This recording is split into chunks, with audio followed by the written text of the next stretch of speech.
but in particular radiation-hydrodynamic simulations, which is quite a new thing in the code. So please take away. Mike is currently postdoc in Heidelberg. See, I'll move this a bit.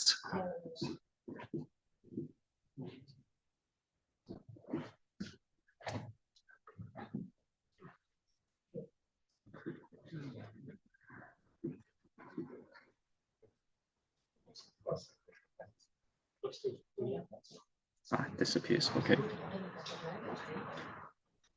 Right. Hello, I'm Mike, and I'm currently a postdoc at HITS, or the Heidelberg Institute of Theoretical Studies. So I'll be talking about something quite different, not about planets or disks, at least not directly, but about something to do with stellar evolution and interactions in stars, so common envelope evolution. And the main breakthrough we have recently is with the inclusion of radiation transport in our simulations. And before I get into the science, this is where HITS is. That's the location of Heidelberg within Germany. It's actually not too far from here. Well, about 7 hours of train ride, but with some breaks in between.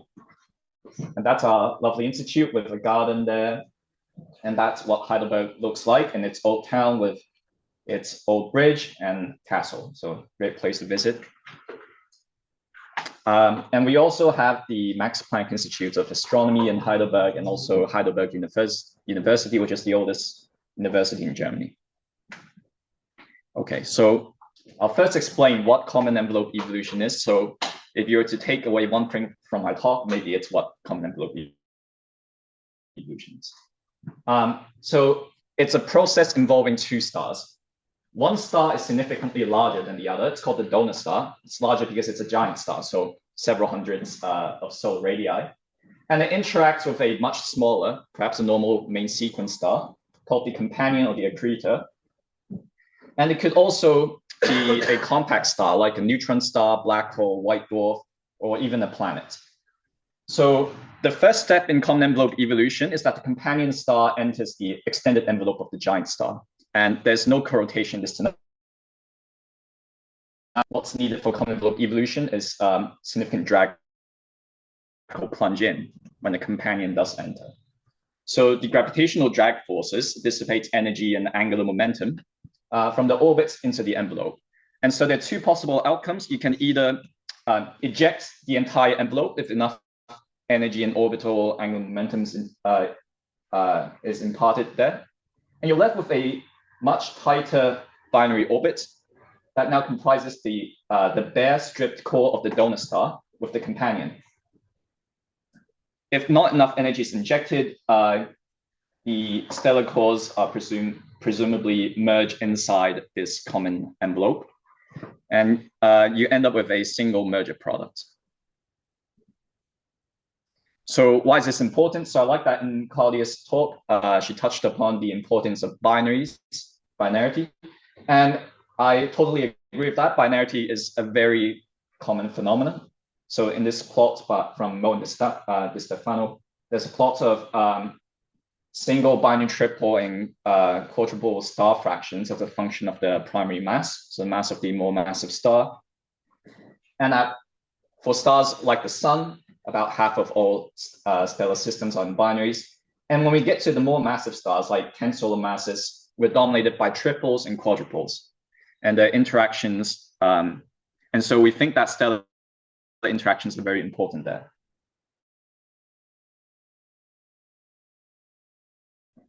And they imply that when one expands, about most some way with their binary companion. Only 30% of them are so far away that they're effectively single. So also binary interactions are the norm rather than the exception to massive star evolution. Very interesting and important because it's involved in the formation of many astrophysical objects that we're interested in. So there's a list there, including X-ray binaries, gravitational waves sources, cataclysmic variables, type 1a supernovae, and more. And this is just a diagram that illustrates the many pathways of getting these objects, starting from two main sequence stars in an orbit. And all the common envelope phases are highlighted here in the boxes. So we have simulated common envelopes with phantom for a while now, and this is from a previous paper I have. So we see here a 12 solar mass red supergiant with a 3 solar mass companion modeled as a point mass, and this is a surface rendering of density. And the key questions we have in common envelope evolution, what the purpose of making such simulations, is to first check whether this entire picture works. Can we actually simulate the ejection of the common envelope? And the second question is, if we do eject the entire envelope, what sets the orbital separation at the end of it? Because that's important for understanding the binary interactions and the further evolution of the binary star to make the systems we're interested in. So what are our current answers to these questions? Well, they've been quite negative so far. So no 3D simulation, I would argue, has consistently demonstrated complete envelope ejection on a dynamical timescale. Instead, we see only mass ejection of the order of 10% of the envelope or so, which is quite small. And that most of the ejection actually occurs on a longer timescale. So not during that fast plunge in of the companion inside the envelope, but long after it's on the thermal timescales. And finally, we see that in this ejection mechanism, the inclusion of recombination energy is key. So the idea is that when you have material expelled from common envelope evolution due to the splash made by the companion, it expands adiabatically and cools. And then the ionized plasma then recombines, which injects additional energy that can do work on the ejector and help unbind it. So that's been studied in many papers. And here are some plots from my own. So we could see here in the first plot on the left, the separation between the two stellar cores in the common envelope as a function of time. So you have this rapid dynamical plunge in here, and we measure the final separation. And we find that when we include the ionization physics, the recombination energy of helium and hydrogen, we produce larger final separations than if we were to not include them.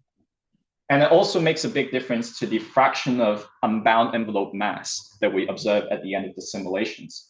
So with hydrogen, maybe we start here, without any recombination energy physics, we only unbind a fairly small amount of the envelope, so a few tenths of %. And that's also long after this plunge-in phase here, which occurs at around t equals 0 here. If we include recombination energy from hydrogen, it goes all the way to almost complete envelope ejection, but also at very late times. So that's the current state. But actually, all these points imply that we really need radiation transport to be included in our simulations, whereas almost every simulation previously have been adiabatic. And the reason why is that the mass ejection is now occurring not on dynamical timescales. So radiation transport is likely to be important. And also, it's key to the treatment of recombination physics. When material recombines, there's a big opacity drop.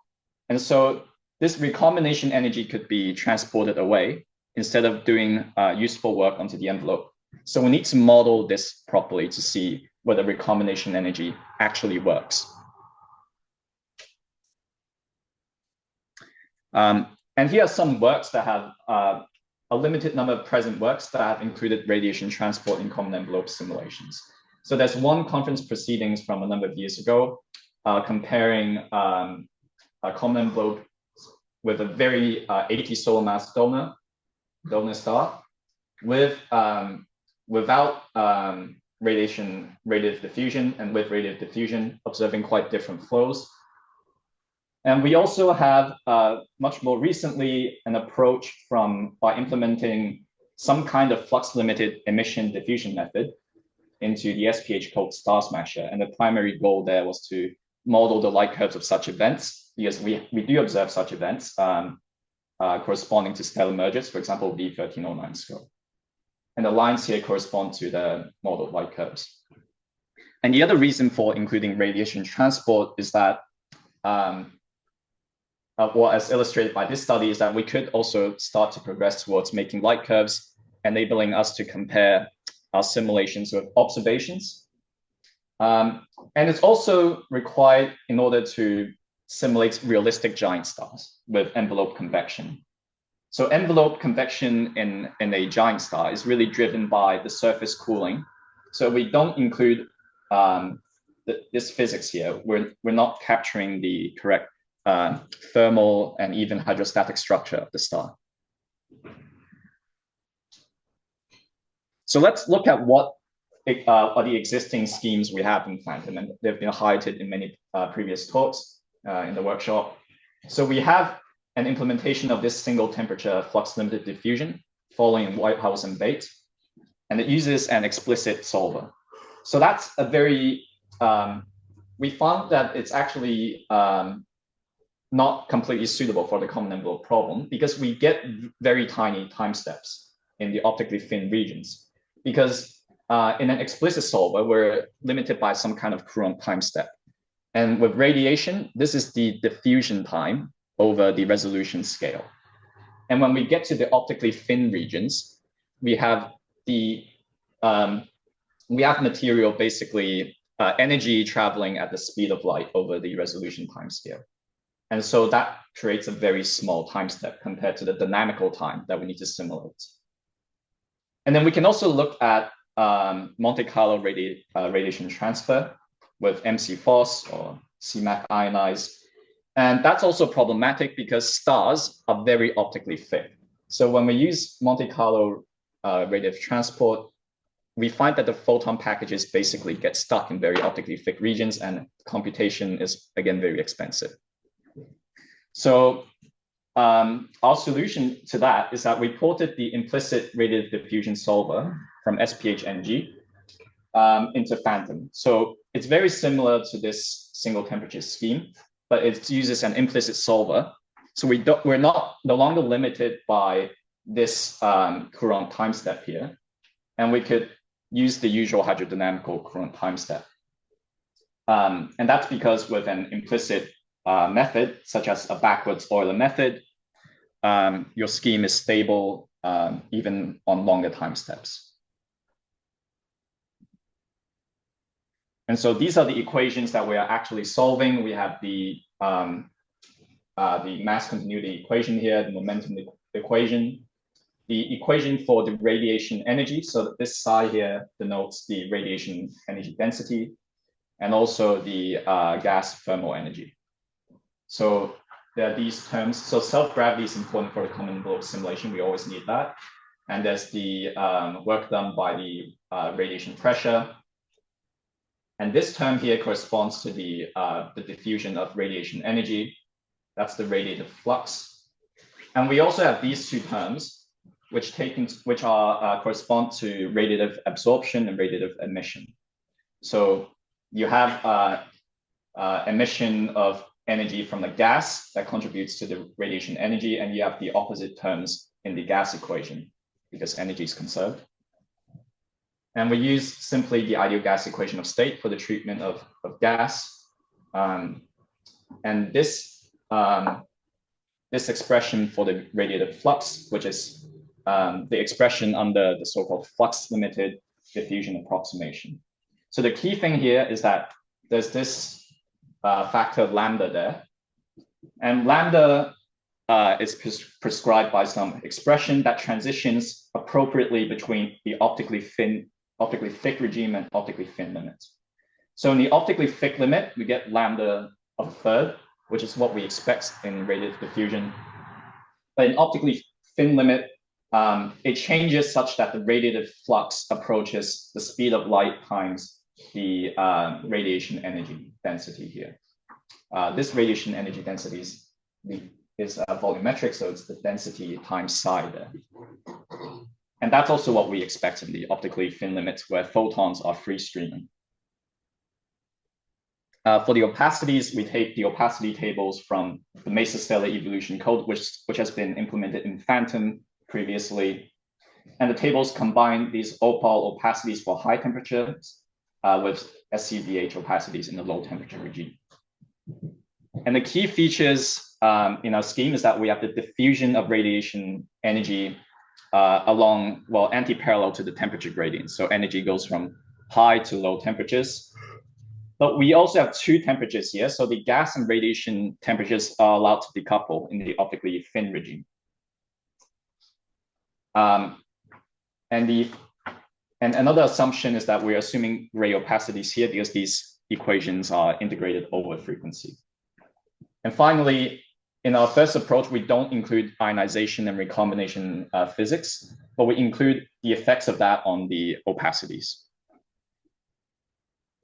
So we have tested our scheme on a number of test problems. So the one on the left here simulates gas cooling and gas heating in the box, comparing an explicit solver with our new implicit solver, which is done in fewer time steps.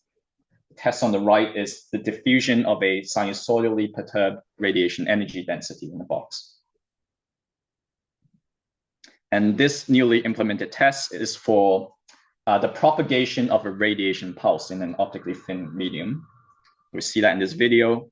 We raise the radiation energy density on the left part, and the pulse should propagate at more or less the speed of light. And so the expected pulse position is shown by the dashed line here. And so this is to check that the flux limiter is doing its work in limiting the propagation speed of the light pulse. And finally, we also have the radiative shock test, transitioning from the adiabatic limit, which is shown by the dotted line there, to the isothermal limit, where we have a much lower opacity. And the analytical solution is shown by the dashed line there. And how do we make these simulations? Well, in order to infer the effects of radiation transport, we set up initial conditions that are identical to our past adiabatic simulations. And so we use this 12 solar mass red supergiant star again, with a radius of 618 solar radii. We have to replace the dense helium core of the star with a point mass that only interacts via softened gravity. And we resolve the envelope with 2 million SPH particles. And as usual, the companions represented as a point mass in a circular Keplerian orbit, and it's 3 solar masses in this case. One thing is that we don't drive the envelope convection that, again, we should expect in red giant and red supergiant envelopes. So instead, we prescribe just a flat entropy stratification to suppress this initial convection. One issue we have is that if we look at the luminosity profile of such a stellar model in the envelope, in thermal equilibrium, you should have a flat luminosity distribution, as in the blue curve here, because the total energy entering a given mass shell equals the total energy going out of it. But if we suppress the convection and we only include the radiative luminosity in the star, it has this funky shape due to opacity bumps associated with partially ionized iron, helium-2 and helium-1. And so our envelope is not initially in thermal equilibrium due to these shapes and would thermally adjust over several years. But then our star already enters the common envelope and spirals in these few years. So hopefully that doesn't cause too many numerical problems. But we also include a control run where we inject heating from the core of the red supergiant with that point mass. And we compensate for some of the luminosity loss from the center due to the radiative diffusion by just injecting what the luminosity of the red supergiant should be. But this is a very small amount of energy. So it's about only 2% of the binding energy of the envelope. So we don't expect this to really change the final results. So these are the simulations that I've obtained.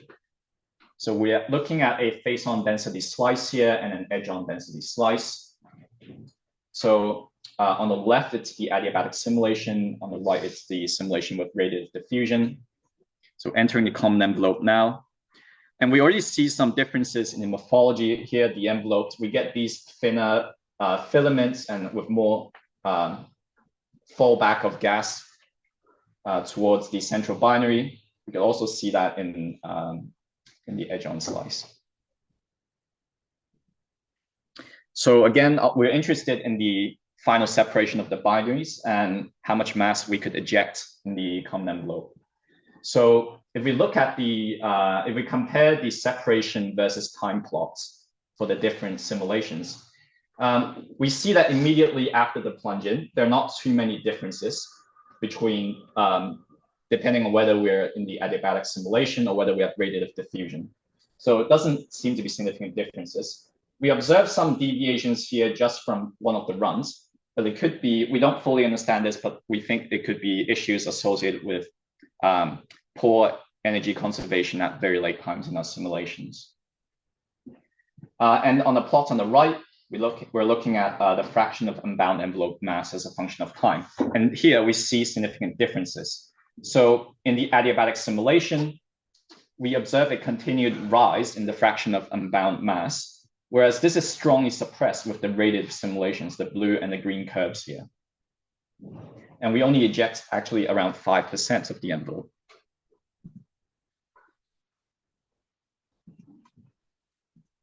And in these videos, I also want to highlight the differences in morphology, depending on whether we have radiative diffusion or not. So in the adiabatic simulations, we actually get this clear bipolar structure we see from edge on, and it's inflated by bipolar outflows from near the central binary. In the radiative diffusion case, these outflows are strongly suppressed by the fallback of material. And so we don't see a clear bipolar morphology, and we see instead maybe intermittent plumes that are much weaker. So this could be important for understanding the morphology of planetary nebulae, which could form from common envelopes. And in these plots, I want to highlight why we expect some of the differences. So these are snapshots of the simulations at different times. And if we look at where the material is unbound, so here I'm just plotting the specific energy of material. So red stuff has positive energies, so they're unbound. You can see that the transition between bound to unbound material occurs very far away in optically thin material. And we can see it's optically thin because if we look at these panels of opacity, we have a steep opacity drop from several times 10 to the minus 1 to about 10 to the minus 3 out there. So we expect radiation transport to play a dynamically active role there. And we do see that if we plot this so-called diffusion, local diffusion time, that in these areas outside, which still contains bound material, the radiative diffusion is expected to modify local temperature gradients and therefore produce dynamically important effects on timescales of less than 10 to the minus 3 years. So that's really short. And we know that this opacity drop, which coincides with this drop in the diffusion time, is due to hydrogen recombination.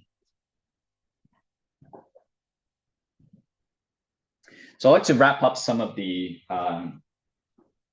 this talk by going through some rooms for improvement and limitations. So we still haven't added recombination energy, despite it being quite important. And so that would be a useful next step. And we can't use these Mesa equation of state tables that directly, which have been previously used to incorporate recombination energy, because these equation of state tables have been tabulated to include the radiation energy. So we must at least take them out. But we're making progress towards this by using an analytical treatment of ionization physics. And then we also want to have stars that have convection.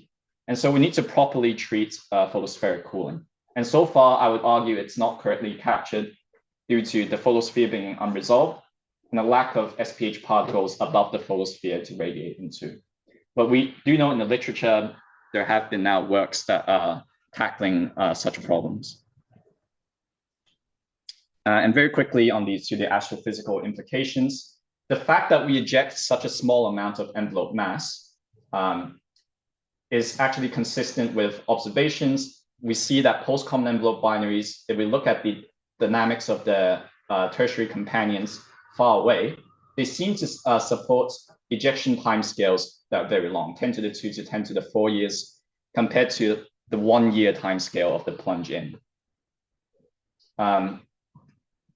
And although I'm talking about stars, we can't really get away from disks and circumbinary disks here, it seems. So all that bound material we observe forms a centrifugally supported disk. And this could further affect the evolution of the inner binary eccentricity and further tighten the orbits. And this has important implications for binary evolution. And it could also provide circumstellar material for interacting supernovae. So to wrap up, common envelope evolution is a very crucial but poorly understood phase in the formation of many astrophysical objects. And we've performed one of the first comprehensive studies comparing a radiation-hydrodynamic simulation with an adiabatic simulation. We find that radiative diffusion strongly suppresses bipolar outflows and reduces the amount of ejected mass, but doesn't alter the post-plunging orbital separation significantly. And so our results point towards supporting an emerging paradigm that common envelope evolution is really a multi-step phase where most of the material seems to be ejected long after the plunge-in. Right, thank you very much.